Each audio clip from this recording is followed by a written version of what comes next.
தமிழகத்தில் வாழும் அனைத்து நெஞ்சங்களுக்கும் காலை வணக்கம். நான் எம்ஜிஆர் தொண்டம் பேசுகிறேன்.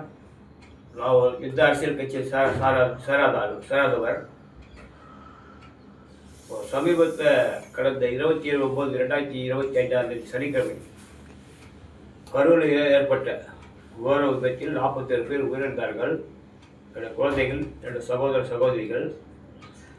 அதுக்கு முன்னாடி விக்ரவாண்டியில் விஜய் ரசிகர் மன்ற மாநாடு நடத்தினார்.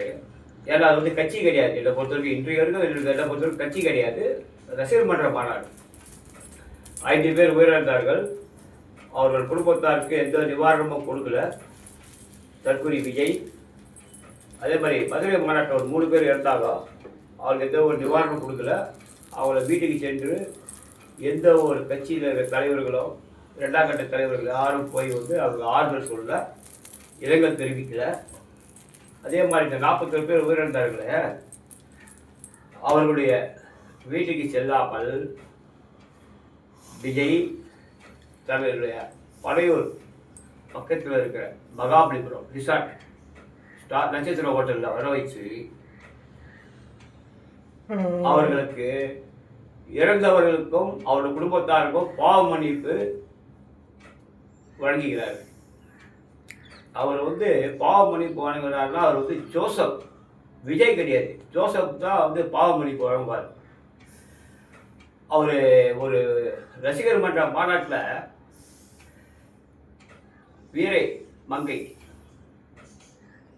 வேலுநாச்சியார், அஞ்சலை அம்மாள் இவங்களுடைய கட் அவுட்லாம் வச்சாரு. அவங்களுடைய வரலாறு என்ன, அவங்க யார், விஜய்க்கு தெரியாது. கூடகிற தற்கொலைங்க சொன்னாங்க, வச்சாரு. நான் விஜயை பார்த்து கேட்குறேன், உனக்கு தெரிஞ்ச ஒரு வீரமங்கை இப்போ கரூரில் ரமேஷ் என்பவர்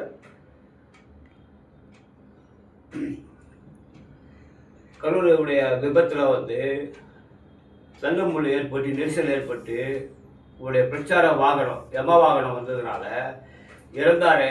அவருடைய மனைவி சங்கவி, அவளும் ஒரு வீரமங்கை. இல்லாட்டி அந்த அம்மாவுடைய கட்டவர் எங்கே போனாலும் வெய். இதை ஏன் நான் பதிவுரை கேட்டீங்கன்னா, விஜய் கொடுத்த நிவாரணத்தை 20 லட்ச ரூபா திருப்பி அனுப்பிச்சிட்டாங்க. ஏன் அனுப்பினாங்க கேட்டிங்கன்னா, விஜய் மீடியா காலில் பேசுகிறார். நான் நேரடியாக உங்களுக்கு ஆறுதல் சொல்லுவேன். அந்த நேரடியாக ஆறுதல் சொல்லாதனால நீ கொடுத்த பிச்சை காசு 20 லட்ச ரூபா வாங்கலாம் அப்படின்னு திருப்பி அனுப்பிச்சிட்டாங்க. விஜயை செருப்பால் அடிச்ச மாதிரி அந்த அம்மா பண்ணிச்சு. இல்லை, அந்த அம்மாவுக்கு ஆன்சம், அந்த அம்மா தலை வணங்குறேன். விஜயை கேட்குறேன், உனக்கு அறிவு இல்லை, புத்தி இல்லை. அதனால் அந்த சங்கவி ரமேஷுடைய மனைவி மூத்திரங்கிறதுல அதை குடி, அப்பாவது அறுவார் தான் பார்க்கலாம். நீ என்ன பெரிய உலக மகா தலைவரா? உன்னுடைய உயிருக்கு மாத்திரம் துபாயிலேருந்து பவுன்சரு, மத்திய ஒய் பிரிவு பாதுகாப்பு, உலகத்தில் இருக்கிற தீவிரவாதிகளாக அவங்களை சாகடிக்க திட்டமிட்டுறாங்க சொல்லிட்டு வச்சுக்கிறிய. உன்னுடைய உயிருக்கு அங்கே 47 பேர் இறந்தாங்களே, அவங்களுக்கு ஏதாவது ஒரு பாதுகாப்பு இருக்கா? உள்ள பார்க்க வந்த அப்பாவி மக்கள், பொதுமக்கள்.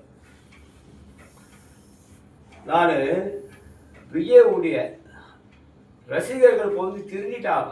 ஏன்னா விஜய் செய்த தவறு அவங்களுக்கு தெரிஞ்சிச்சு, திருந்திட்டாங்க.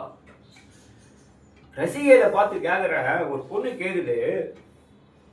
அந்த பொண்ணு காலேஜ் படிச்சிருக்கோம், கல்யாண வயசில் இருக்க என் பொண்ணு மாதிரி. விஜயன்னா 60 தேவி அவங்க வீட்டில் அவங்க அப்பா அம்மா, அவங்க அக்கா தங்கச்சி, அண்ணன் தம்பி, இல்லை அண்ணன் குழந்தை, அக்கா குழந்தை யாரும் எடுத்தா கூட அழுவாது கொடுக்கும். பாவம். விஜயண்ணா சாப்பிட்டீங்களா, விஜயண்ணா பல்லு வளர்க்கினீங்களா, விஜயண்ணா குளிச்சிங்களா, விஜயண்ணா தூங்குனீங்களா? அந்த பொண்ணை கேட்குறேன், விஜயண்ணா சாப்பிடாம பல்லு வளர்க்காமல் தூங்காமல் கேட்குறாரு. டெய்லி லைட்டு ஒரு ஃபுல் பாட்டில் மது அருந்துறாரு. பெரிய ஒரு ட்ரிபிள் பை சிகரெட்டை பிடிக்கிறாரு. இருக்கிறான் மாமா பையன் ஜெகதீஷ், புட்டியே இருக்குது. விஜய்க்கு நைட்டாக குட்டியே இருக்குது. அதனால் நீ சங்கடப்படாத, பாவம். இப்போ விஜய் நான் சாப்பிடாம நான் பேர் பிஏ சாப்பிட்றாரு விஜய் அண்ணா. அவர் சாப்பிட்றாரு, நல்லா ஆரோக்கியமாக இருக்கிறாரு. உன்னை விட அவர் ஆரோக்கியமாக இருக்கிறாரு.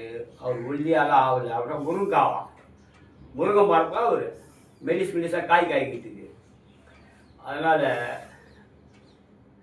விஜய்க்கு நான் சொல்கிறதுலாம், உனக்கு அரசியல் தெரியல, நீ அரசியல்வாதி என்ன பொறுத்தவரைக்கும் கிடையாது.